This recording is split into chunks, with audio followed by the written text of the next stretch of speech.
Tingnan natin guys. Painumin ko siya ng gamot. Yan. Ito.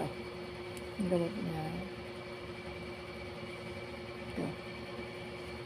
SAN na.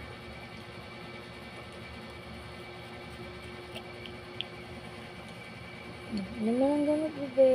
Ayun, nagising agad siya. Basta iinom ng gamot. Ay,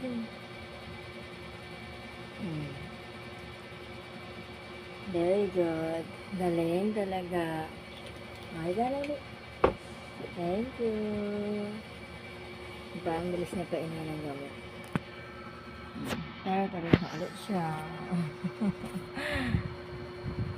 Ganun lang kabilis magpainom ng gamot sa umaga.